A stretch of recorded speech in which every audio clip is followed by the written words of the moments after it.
Friends, Kerala ஸ்டைலில் chicken குழம்பு எப்படி வைக்கிதுன்னு பார்க்கலாமா? தக்காளி இல்லாமலே வைக்கலாம், நல்லா வைக்கலாம். வாங்க பார்க்கலாம் வீடியோக்குள்ளே. சிக்கனை மஞ்சத்தூள் போட்டு நல்லா வாஷ் பண்ணி எடுத்து வச்சுக்கோங்க. தேவைங்கிற பொருள் வெங்காயம், பச்சை மிளகா, பூண்டு, இஞ்சி எல்லாத்தையும் கட் பண்ணி வச்சுக்கோங்க. மிளகாத்தூள், மல்லித்தூள், கரம் மசாலா, சிக்கன் மசாலா, மஞ்சத்தூள் எடுத்து வச்சுக்கோங்க. சட்டி வச்சுக்கோங்க, எண்ணெய் ஊற்றுங்க. ஊற்றிட்டு கொஞ்சம் பெருஞ்சீரகத்தை போடுங்க. வெடிக்கட்டும். வெடித்து வரும்போது இஞ்சியும் பூண்டும் ஊதி போட்டுக்கோங்க எண்ணெயில். அது நல்லா ஃப்ரை ஆகட்டும். பச்சை மிளகாய் 2 அரிஞ்சு போட்டுக்கலாம். நல்லா வதக்கி விடுங்க. வதக்கிக்கலாம்.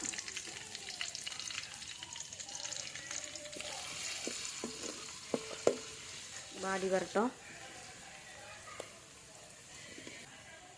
வாடி வர ஸ்டேஜில் நம்ம அரிஞ்சு வச்சுக்கிற பெரிய வெங்காயத்தை போட்டுக்கலாம். சின்னதாக இருந்தால் 4 வெங்காயம் எடுத்துக்கோங்க. பெருசாக இருந்தால் 3 வெங்காயம் போதுமானது. இப்போ நாங்கள் எடுத்துருக்கிற சிக்கனோட குவாலிட்டி வந்து 1.5 கிலோ போட்டுக்கலாம். நல்லா வதக்கி விடுங்க. வதங்கட்டும்.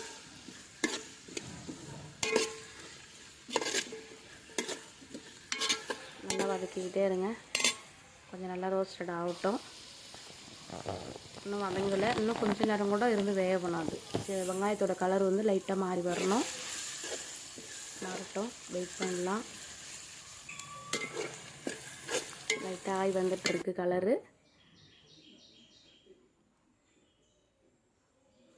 அது வதங்கும் போதே போட்டுடலாம். வதங்கிடுச்சு. இப்போ மசாலாலாம் போட்டுக்கலாம்.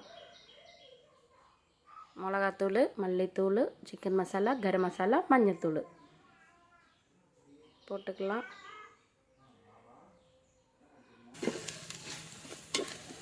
நல்லா கறியாகட்டும். எண்ணெய் நல்லா தெரிஞ்சு வரட்டும்.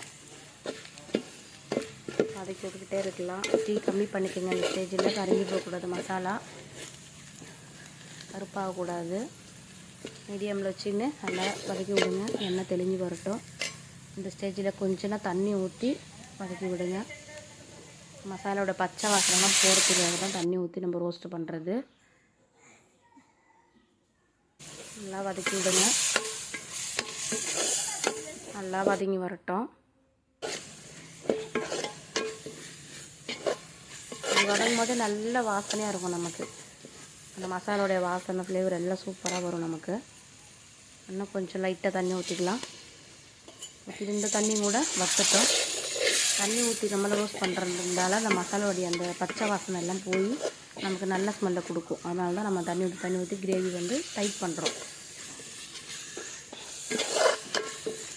நல்லா வதங்கட்டும். எண்ணெய் தெளிஞ்சு வரும் லைட்டாக. அந்த ஸ்டேஜில் சிக்கனை போட்டுக்கலாம். அரிஞ்சு வச்சு வாரி வைக்கிற சிக்கனை ஆட் பண்ணிக்கலாம்.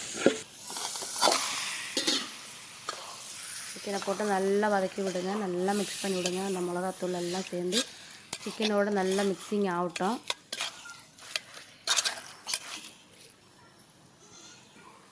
மிக்சிங் ஆகட்டும். கொஞ்சம் நேரம் மூடி வச்சிடலாம். உப்பு இப்போ போடக்கூடாது. உப்புலாம் இடையில போட்டுக்கலாம்.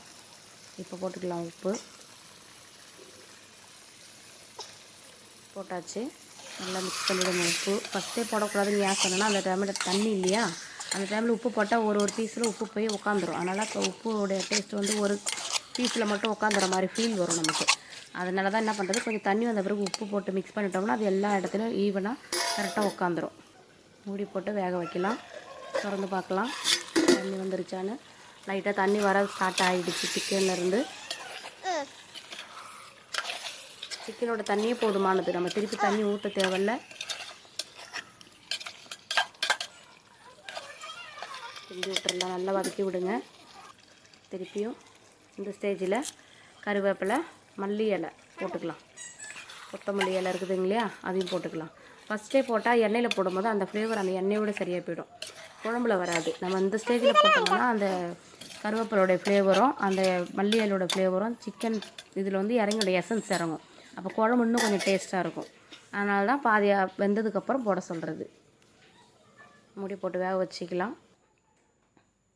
இந்த ஸ்டேஜில் வேகிற ஸ்டேஜில் ஒரு 3 கைப்பிடி தேங்காய் எடுத்துக்கலாம். திருவண்ண தேங்காய் எடுத்துக்கலாம்.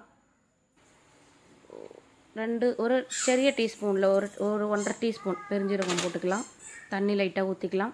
அரைச்சி எடுத்துக்கலாம். ஃபஸ்ட்டு பால் மட்டும் எடுத்துக்கிட்டால் போதும். தேங்காய் பால் 2வது பால்லாம் எடுக்க தேவையில்லை. ஃபஸ்ட்டு பால் மட்டும் போதும். வடிகட்டி எடுத்துக்கோங்க. பால் வடிகட்டி நல்லா பிழிஞ்சு எடுத்துக்கோங்க. இப்போ திறந்து பார்க்கலாம் குழம்பு எப்படி இருக்குன்னு.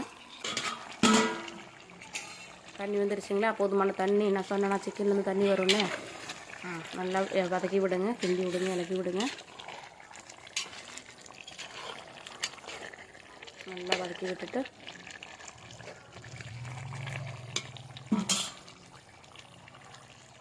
இந்த ஸ்டேஜில் தேங்காய் பால் ஊற்றிக்கலாம். வாங்க ஊற்றுங்க. எடுத்து ஊற்றிட்டோமா? தேங்காய் பால் பிரிஞ்சு போகலாம் பயப்படவே தேவையில்லை. தேங்காய் பால் எந்த அளவுக்கு கொதிக்குதோ அந்த அளவுக்கு குழம்பு டைட்டாகவும் திக்காக இருக்கும் குழம்பு நமக்கு. நல்லா மிக்ஸ் பண்ணி விடுங்க. தேங்காய் பால் ஊற்றிட்டு நல்லா மிக்ஸ் பண்ணுங்க. அந்த தேங்காய் பால் கூட பெருஞ்சீரகம் போட்டு அரைச்சி ஊற்றுறதுனால ஃப்ளேவர் சூப்பராக இருக்கும் கறி குழம்புக்கு. செஞ்சு பாருங்கள். மூடி போட்டு ஒரு கொதி வரட்டும், பார்க்கலாம். கபன்னு சிக்கன் குழம்பு ரெடி ஆகிடுச்சு. நம்ம தக்காளியே ஆட் பண்ணல, பார்த்தீங்களா? தக்காளி இல்லாத குழம்பு நல்லா டேஸ்ட்டாக இருக்கும். நீங்கள் வச்சு பார்த்துட்டு கமெண்டில் எப்படி இருக்குதுன்னு எனக்கு சொல்லுங்கள். நல்லா இலக்கி விடுங்க. ரெடி ஆகிடுச்சு நம்ம குழம்பு. இந்த ஸ்டேஜில் கொஞ்சம் தான் சர்க்கரை போட்டுக்கலாம். சர்க்கரை இதுக்கு போடுறோன்னா நம்ம உப்பெல்லாம் போடுறோம் இல்லைங்களா? அதான் சாதா மல்லித்தூளும் மிளகாத்தூளும் தானே போடுறோம். அதோட குத்தல் வராமல் இருக்கும். பேலன்ஸ் கரெக்டாக பண்ணோம் இது. ஆமாம், அதனால தான் நம்ம லாஸ்ட்டாக சர்க்கரை கொஞ்சம் நான் போடுறது. செஞ்சு விட்டுருங்க. சர்க்கரை போட்டு நல்லா மிக்ஸ் பண்ணிவிட்டு இந்த ஸ்டேஜில் உப்பு பார்த்துக்கோங்க எப்படி இருக்குன்னு. பார்த்துட்டு வாங்க சாப்பிட்டு பார்க்கலாம். நீங்களும் சாப்பிட்டு பார்த்துட்டு